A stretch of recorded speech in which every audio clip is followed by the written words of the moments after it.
Paz seja convosco.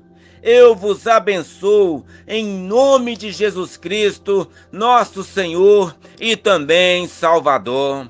Meus amados, é um motivo de muita alegria e satisfação estarmos juntos mais uma vez, reunidos neste santo propósito, nesta santa chamada, nesta santa vocação de anunciar a palavra de Deus. Sem perder muito tempo, eu convido você a fechar os seus olhos agora. Vamos falar com Deus, pedindo para que Ele possa iluminar o nosso entendimento, para que possamos compreender a Sua bendita palavra. Então vamos falar com Deus nessa hora. Feche os seus olhos e eleve os seus pensamentos até o trono de Deus, até o trono da majestade soberana.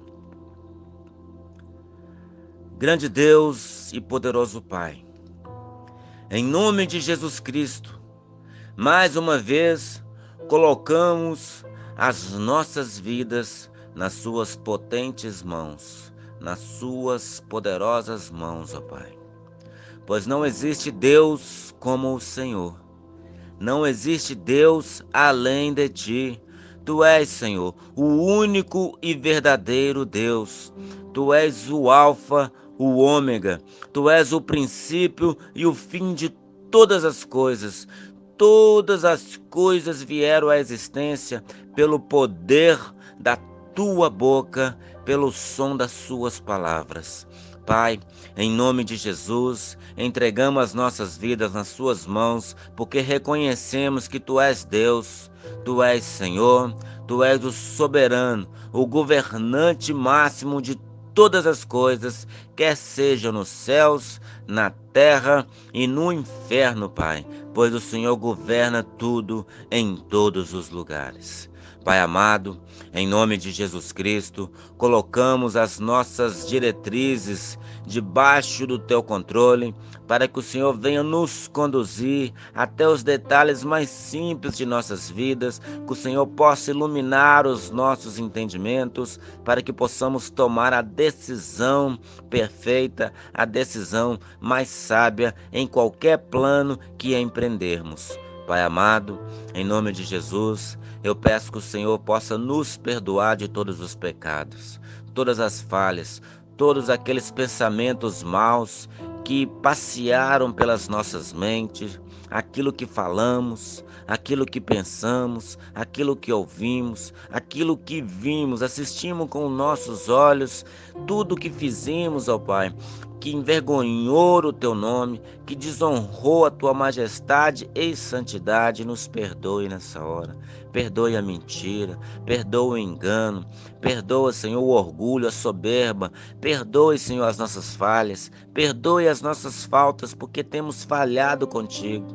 Perdoa pelo pecado da omissão, quando nós sabemos o bem que devemos fazer e não praticamos. Nos perdoe, Pai, em nome de Jesus, porque na maioria das vezes o mal que não devemos fazer, esse sim nós praticamos, ó Pai.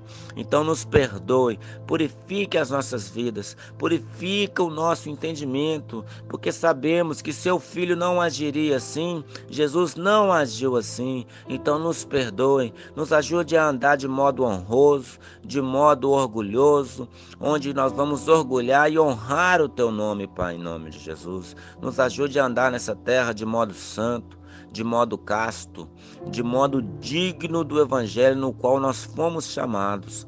Purifica-nos para que sejamos perfeitos e santos, assim como o Senhor é perfeito e santo, Pai. Agradeço ao Senhor por essa rica oportunidade que nos foi dada gratuitamente por meio de Jesus Cristo, nosso Senhor e Salvador. Assim te agradecemos, em nome de Jesus, que assim seja. Amém. E graças a Deus. A palavra de hoje para a nossa meditação e reflexão se encontra na carta de Paulo aos Romanos, no capítulo de número 8. Vamos meditar em apenas 5 versículos hoje, do versículo 1 ao versículo de número 5, os quais eu passo a ler nessa hora em nome de Jesus Cristo.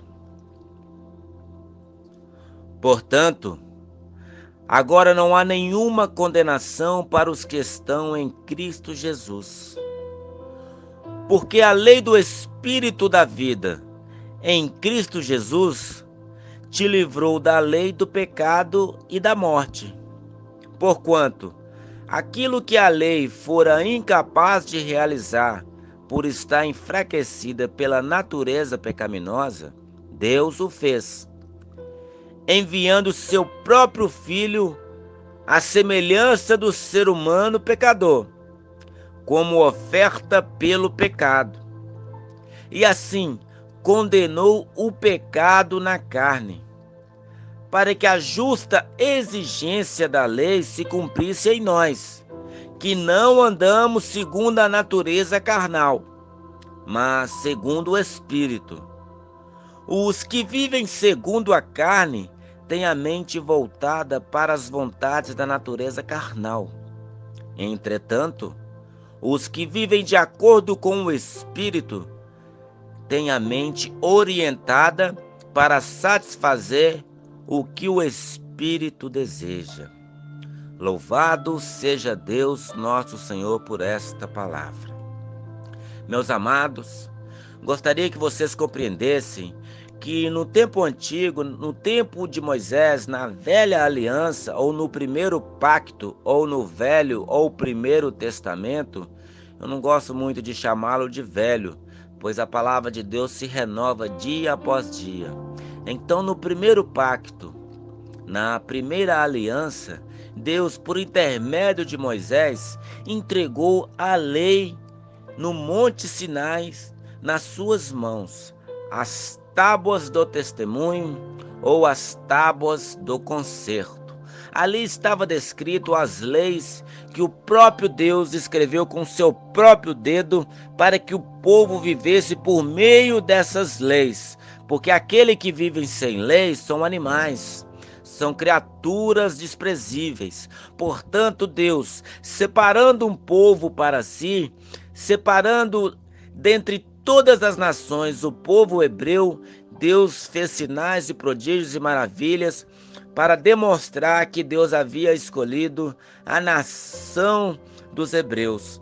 Portanto, Deus, para separá-los de todos os povos, deu-lhes leis, estatutos, mandamentos e ordenanças, para que por meio dessas leis o povo vivesse em paz, agradando a Deus em tudo. Só que, por ser humano ser um ser muitas das vezes depravado espiritualmente falando, depravado fisicamente falando, muitas das vezes eles vão praticar somente aquilo que desagrada a Deus. Nós vamos entender que a própria palavra de Deus vai nos dizer, na mesma carta de Romanos, que a lei de Moisés nunca teve o propósito de justificar ninguém, porque ninguém conseguia ou conseguiu cumprir todo o rigor da lei de Moisés. Não houve ninguém que não mentisse, não houve ninguém que não matasse, não houve ninguém que não cobiçasse e, acima de tudo, não houve ninguém que amou o Senhor teu Deus de toda a sua alma, de toda a sua força, de todo o seu entendimento e que amasse ao próximo como a si mesmo. Não houve nenhum, com exceção de Jesus Cristo. Pois Jesus Cristo foi obediente em tudo. Em Filipenses, no capítulo de número 2, nos versículos 5 em diante, você vai ver a Escritura dizer a respeito deste Jesus, o qual nós servimos, assim: de sorte, amados, que haja em vocês os mesmos sentimentos que houve também em Cristo Jesus, que mesmo sendo Deus, não o usou por usurpação ser igual a Deus. Antes, ele aniquilou-se a si mesmo, tornando-se em forma humana, em semelhança humana. E na forma humana, ele foi obediente até a morte, e morte de cruz. Pelo que também Deus o exaltou soberanamente, a qual lhe deu um nome que está acima de todo nome, para que ao nome de Jesus se dobrem todos os joelhos dos que estão no céu, na terra e debaixo da terra, e toda língua confesse que Jesus Cristo é o Senhor, para a glória de Deus Pai. Como podemos ver, a palavra de Deus diz que Cristo foi obediente em tudo. Foi obediente até a morte. Ele aniquilou-se a si mesmo, se reduzindo à forma humana. O Deus que criou o universo, criou todas as galáxias, criou todos os mares, as montanhas, os montes, aquele Deus enorme, tremendo, que recolhe a água de todos os oceanos nas conchas das suas mãos. Esse Deus se diminuiu, se esvaziou até tomar a forma humana. E quando você vai estudar, tomou a forma humana, quer dizer que ele não perdeu a sua natureza divina. Ele apenas adquiriu uma nova forma, sem perder a primeira, que é a divina. Ele tomou a forma humana, passou a ser como humano, tornou-se em semelhança humana e foi obediente em tudo. Todo o rigor da lei de Moisés ele cumpriu. Foi o único que cumpriu todos os estatutos, as ordenanças, mandamentos e preceitos. O único que foi obediente em tudo. E na sua obediência, Deus o ofereceu como sacrifício na cruz do Calvário. Muitos vão dizer que Deus é injusto por não salvar todas as pessoas do mundo. E esquece de que Deus levou sobre Cristo toda a nossa culpa pelo pecado, toda a nossa maldição. Jesus Cristo, sendo inocente, sendo santo, sendo imaculado, Cordeiro puro, Deus inferiu, colocou, atribuiu sobre o nosso Jesus a culpa de todos nós, o pecado de todos nós. Se há um momento para que alguém pudesse chamar Deus de injusto, seria nessa hora de colocar sobre o seu filho a culpa de todos nós. E quando analisamos dessa forma, ninguém chama Deus de injusto, mas o chama de amoroso, misericordioso, de compassivo, de Pai. Por isso, meus amados, eu quero que você compreenda esta palavra. Eu quero ser breve. Chamo você a abrir o seu entendimento nessa hora em nome de Jesus. Vamos entrar no versículo de número 1. Portanto, agora não há nenhuma condenação para os que estão em Cristo Jesus. Nesse momento eu quero te chamar a atenção, porque se Deus, o Pai, já cobrou a dívida pelo pecado no seu Filho Jesus, Ele não tem nada mais para cobrar de nós, porque Ele já cobrou no seu Filho. Toda a culpa, toda a punição, toda a maldição que era para ser depositada sobre as nossas vidas, o Pai, o Deus de amor, colocou sobre o seu Filho. O fardo pesado que estava sobre os nossos ombros foi depositado sobre os ombros largos do nosso Cristo. O nosso Cristo, como a ovelha muda, seguiu ininterruptamente para o altar, para o matadouro chamado cruz. Sim, todo o peso do seu pecado, todo o peso e culpa de tudo que você praticou, tudo aquilo que te condenou à morte foi colocado sobre os ombros de Jesus Cristo. Toda a cédula, todo o escrito de dívida foi colocado na conta de Jesus Cristo. Jesus Cristo pagou o preço por aquilo que não fez. Jesus Cristo pagou pelos crimes que não cometeu. Jesus Cristo, inocente, pagou pela culpa dos nossos pecados. Por isso Deus é chamado de Deus justo e santo. Em Salmo 7:11 fala: Deus é um justo juiz. Um Deus que sente ódio, que sente ira, que sente indignação contra o pecado todos os dias. Por isso, por causa dessa ira que ele teve contra o pecado, por causa da sua justiça santa, ele teria que nos aniquilar e nos condenar, porque ele é justo. mas porque ele é um justo juiz e também é amor e a sua misericórdia dura para sempre, ele transferiu, ele imputou a culpa dos nossos crimes e pecados em seu Filho amado Jesus Cristo.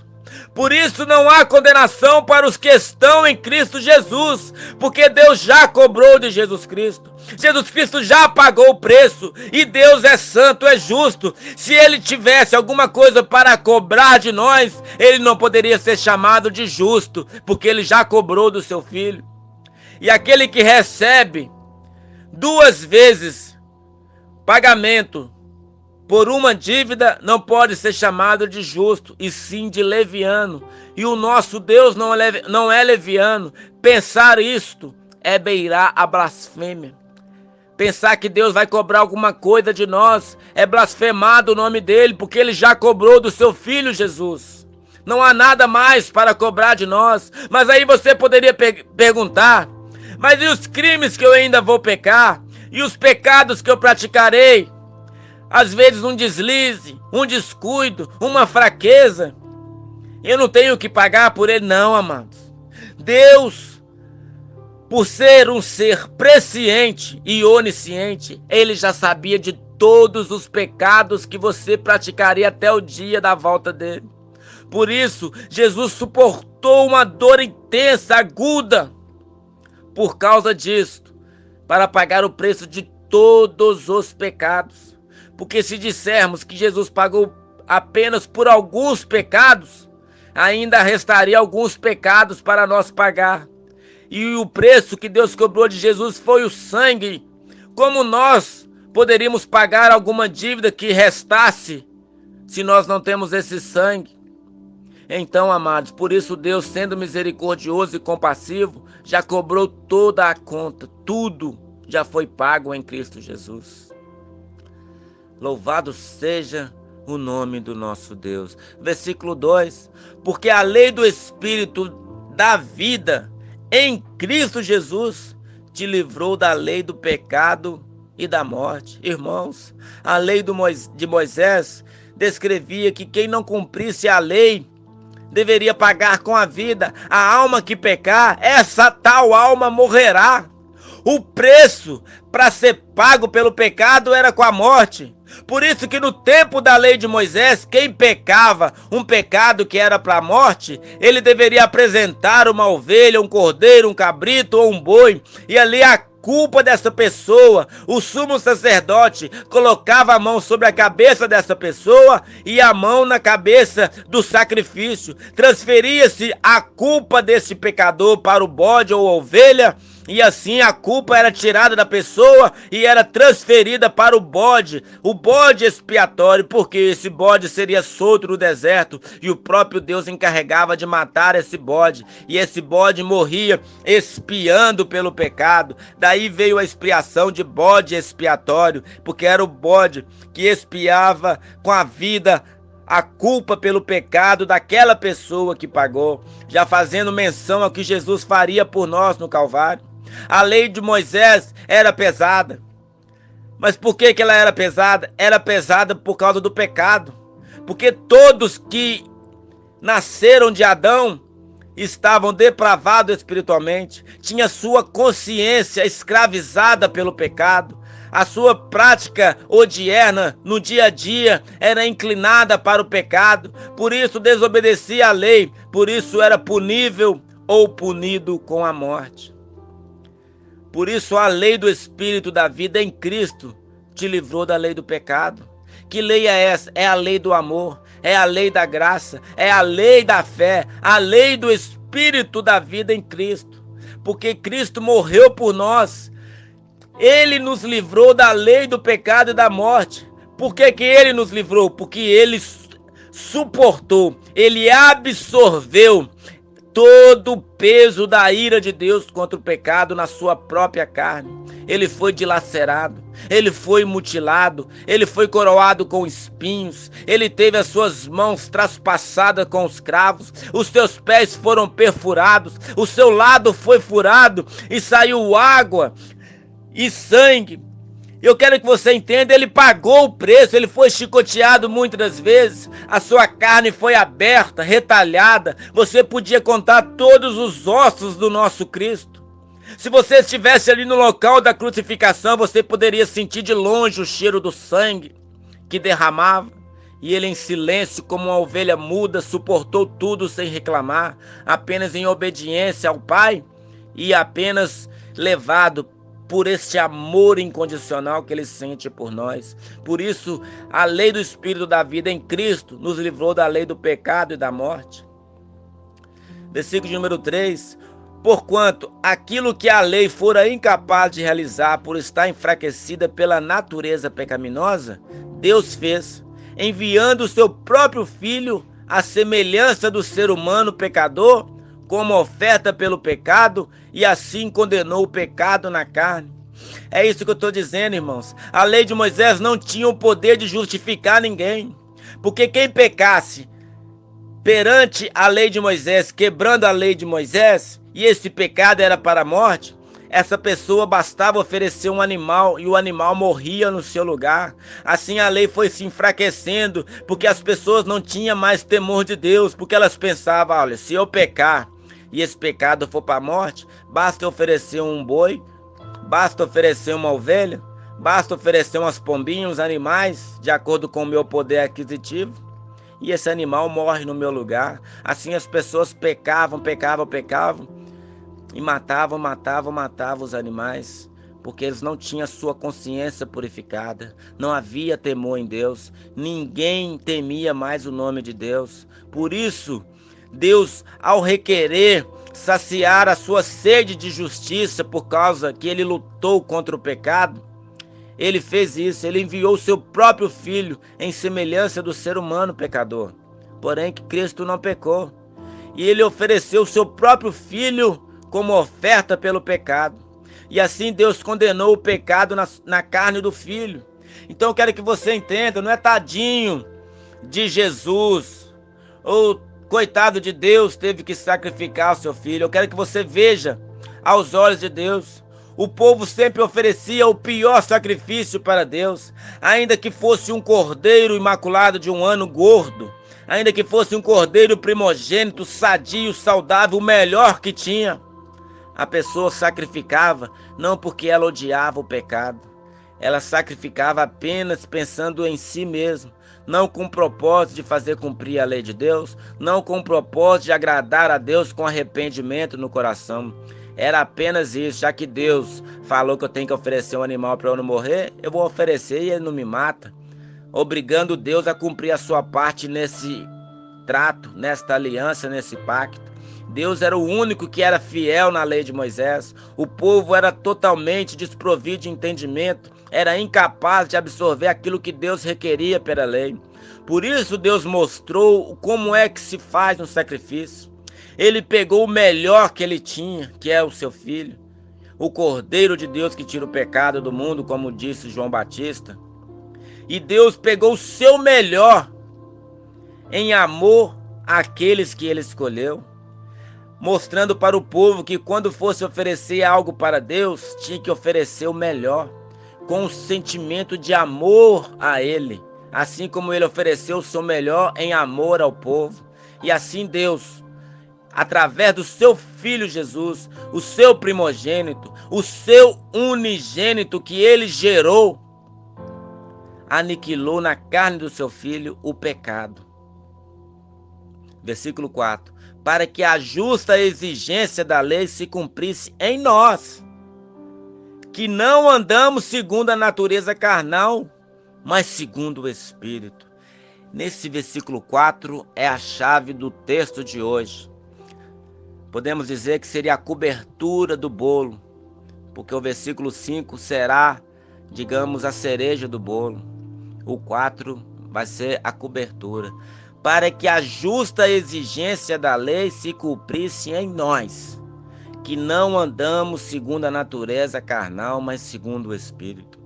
Se Deus ofereceu o Filho dele somente por aqueles que andam segundo o Espírito, aqueles que andam segundo a natureza carnal não receberão a justa exigência da lei.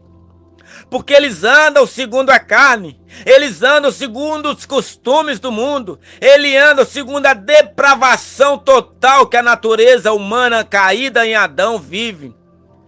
Deus não enviou o seu Filho para salvar todos os seres humanos do mundo, porque muitos estão chamados, poucos são os escolhidos.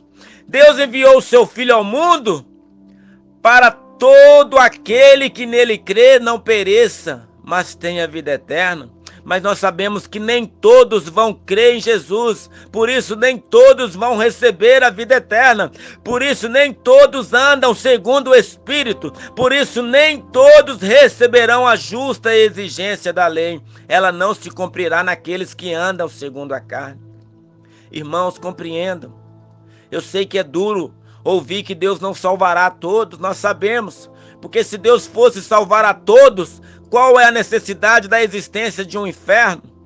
Mas sabemos que muitos vão para lá, porque há duas estradas, uma larga que conduz para a perdição e uma estreita e apertada que conduz para a vida eterna.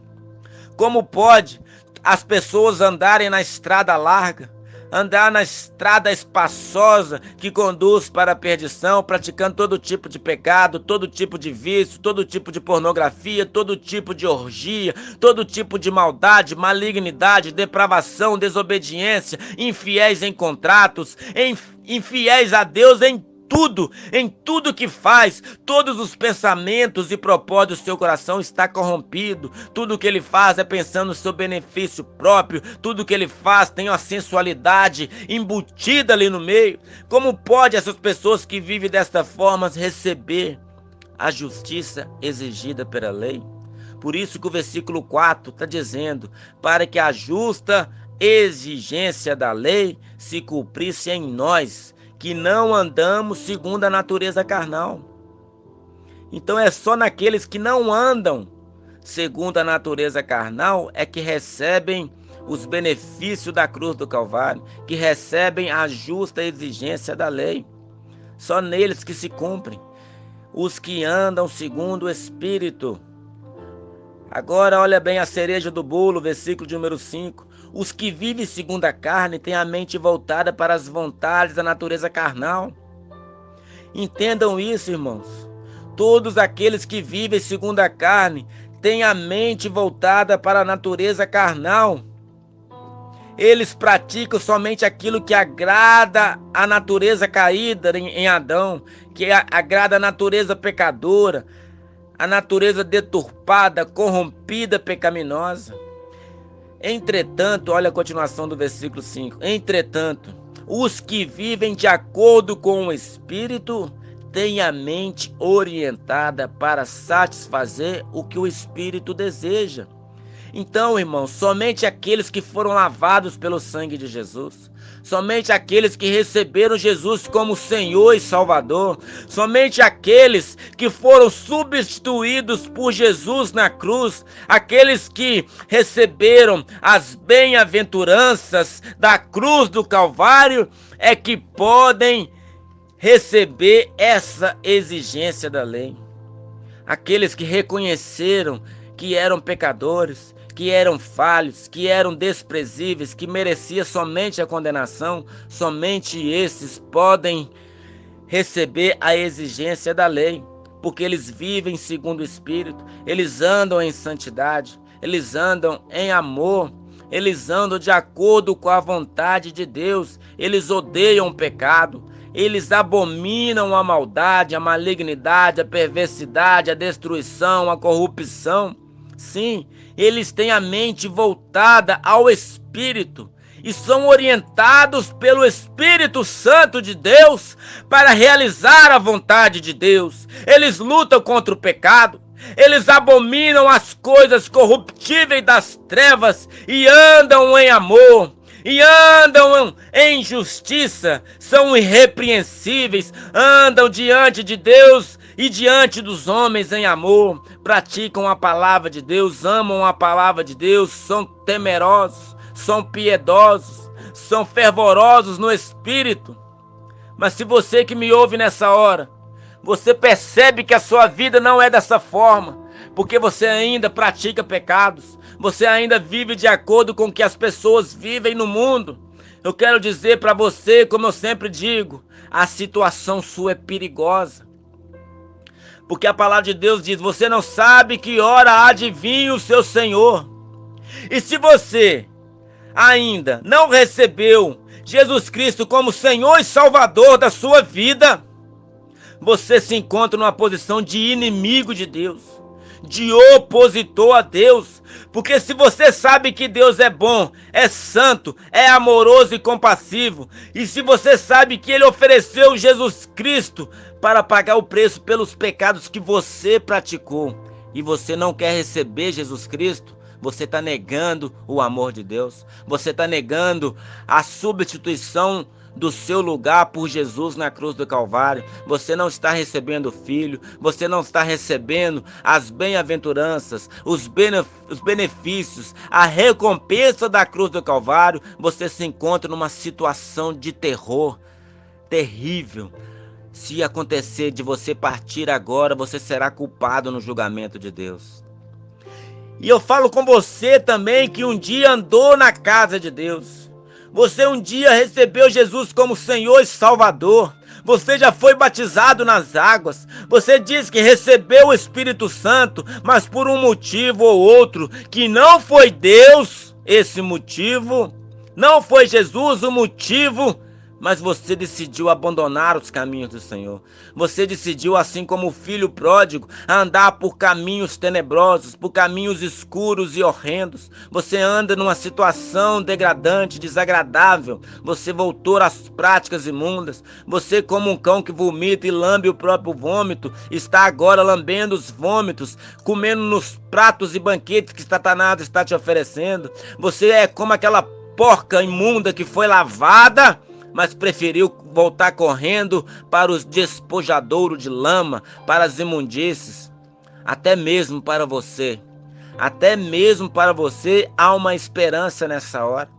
Basta você aí agora, nesse momento que me ouve, tomar uma posição, reconhecer a sua situação e voltar-se para o Senhor, retornar para os braços do Pai.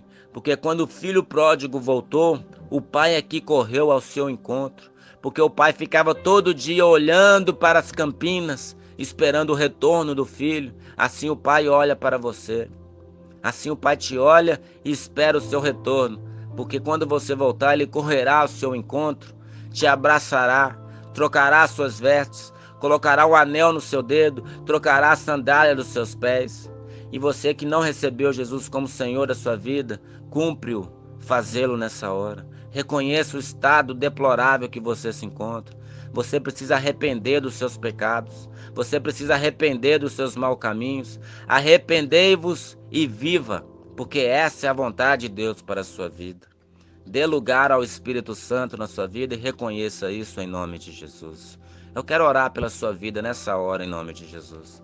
Grande Deus e eterno Pai, em nome de Jesus nos colocamos na tua santa e poderosa presença nessa hora, pedindo, Senhor, que continue nos fortalecendo, nós que andamos segundo o Espírito, que possamos ser fortalecidos no Senhor, na força do seu poder, e que possamos ser revestidos de toda a armadura de Deus para poder resistirmos e ficarmos firmes contra as astutas ciladas do diabo, contra as adversidades que vêm sobre esse mundo. Pai amado, esse que se encontra longe dos seus caminhos, mas reconhece que precisa voltar, fortaleça-o, dê força, ajude a arrepender do seu pecado, ajude a arrepender dos seus maus caminhos e que volte para a tua presença em nome de Jesus. Pai, eu oro também por esse que ainda nunca fez esse ato de recebê-lo como Senhor e Salvador, de reconhecer que é um pecador e que precisa de um resgatador, de um salvador. Seja o Senhor o salvador dele nesta hora, Pai.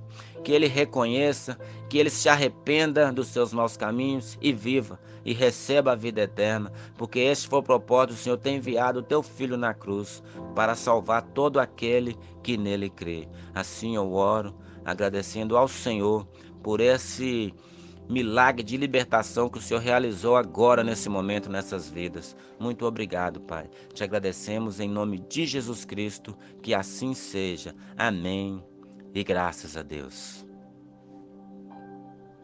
Vá em paz e não peques mais.